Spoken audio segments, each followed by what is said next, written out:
கோவை கொடிசியா வளாகத்தில் இன்று கட்டுமானம் தொடர்பான பில்ட் எக்ஸ்கான் எனும் கண்காட்சியின் துவக்க விழா நிகழ்ச்சி நடைபெற்றது. இதனை கோவை நாடாளுமன்ற உறுப்பினர் கணபதி ராஜ்குமார் ரிப்பன் வெட்டி துவக்கி வைத்தார். கோவை கொடிசியா வளாகத்தில் அனைத்து கட்டுமான பொறியாளர் சங்கத்தின் சார்பாக கட்டுமான பொருட்கள் கண்காட்சியின் துவக்க விழா நிகழ்ச்சி நடைபெற்றது. இதனை கோவை பாராளுமன்ற தொகுதி உறுப்பினர் கணபதி ராஜ்குமார், இந்திய கட்டுமான சங்கத்தின் தேசிய தலைவர் பொறியாளர் விஸ்வநாதன், கோவை மாநகராட்சி மேயர் ரங்கநாயகி, கிழக்கு மண்டல தலைவர் லட்சுமி இளஞ்செல்வி ஆகியோர் கலந்து கொண்டு ரிப்பன் வெட்டியும் குத்துவிளக்கேற்றி வைத்தும் கண்காட்சியை துவக்கி வைத்தனர். பில்ட் எக்ஸ்கான் எனும் தலைப்பில் நவம்பர் 22ஆம் தேதி துவங்கி 3 நாட்கள் நடைபெறவுள்ள இதில் 160ற்கும் மேற்பட்ட கட்டுமானம் தொடர்பான அனைத்து துறையினர்களும் அரங்குகளை அமைத்துள்ளனர். குறிப்பாக கட்டுமானத் துறையில் பயன்படுத்தப்பட்டு வரும் நவீன தொழில்நுட்பம் தொடர்பான அரங்குகள், இறக்குமதி செய்யப்பட்ட கிரானைட் மற்றும் மார்பிள் கற்கள், நவீன மின்சாதனங்கள், இயற்கை கட்டுமானம், நவீன பயோசெப்டிக் டேங்க், பழுதடையாத நவீன நிலத்தடி நீர்த்தேக்க தொட்டி, புதுமையான லிப்டுகள், புதிய வகை தரைத்தள டைல்ஸ் கற்கள் மற்றும் வீட்டு உள் அலங்கார பொருட்கள் போன்றவைகள் இங்கு காட்சிப்படுத்தப்பட்டுள்ளது. இந்த கண்காட்சிக்கான ஏற்பாடுகளை பில்ட் எக்ஸ்கான் கண்காட்சி நிர்வாகிகளான பொறியாளர்கள் விஜயகுமார், ராஜரத்தினம், மணிகண்டம், செல்வேல், பிரேம்குமார், பாபு, ரவி உள்பட பல நிர்வாகிகள், உறுப்பினர்கள் ஒருங்கிணைத்து இருந்தனர். காலை 10 மணி முதல் மாலை 8 மணி வரை நடைபெறும் கண்காட்சியில் பார்வையாளர்கள் இலவசமாக அனுமதிக்கப்படுவார்கள் எனவும், இக்கண்காட்சியை நேரடியாக காண்பதன் மூலமாக நமது வீடுகளை நமக்கு பிடித்த வகையிலும் அதனை குறிப்பிட்ட தொகையில் உருவாக்க முடியும் என்ற ஒரு நம்பிக்கையை ஏற்படுத்துவதுடன், கட்டுமான துறையில் இத்தனை புதிய தொழில்நுட்பங்களா என்ற விளக்கமும் அனைவருக்கும் கிடைக்கும் என்பது குறிப்பிடத்தக்கது.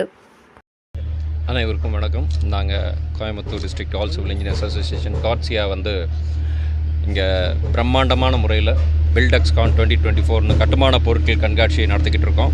இங்கே 165க்கும் மேற்பட்ட ஸ்டால்கள் மற்றும் எக்ஸ்டர்னல் ஸ்டால்கள்லாம் இருக்குது.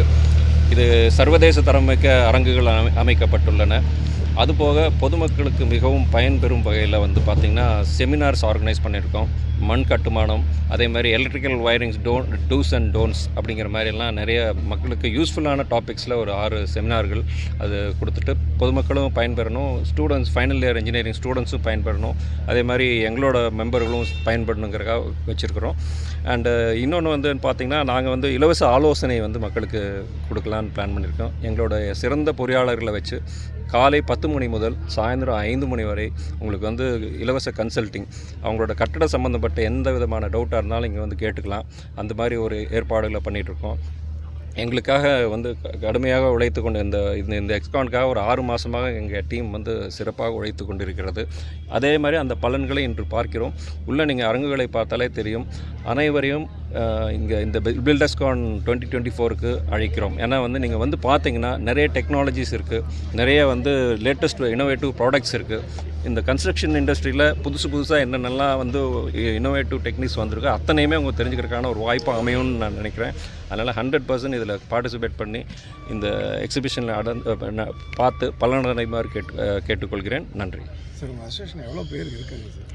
100 கோயம்புத்தூர் கட்டுமான பொறியாளர் சங்கத்தில் இது வரைக்கும் 147 உறுப்பினர் இருக்கிறாங்க. எங்களோட இலக்கு 150. இதில் பார்த்திங்கன்னா இது 4 ஆண்டு காலம் ஆச்சு. எங்களோட கட்டுமான துறையில் இந்த Coimbatore district all civil association ஆரம்பித்து 4 ஆண்டு காலம். இது எங்களோட முதல் கட்டுமான கண்காட்சி. மிக சிறப்பான ஒரு அரங்குகள் அமைச்சு அதுக்குண்டான வேலைகளை நாங்கள் பண்ணியிருக்கோம்.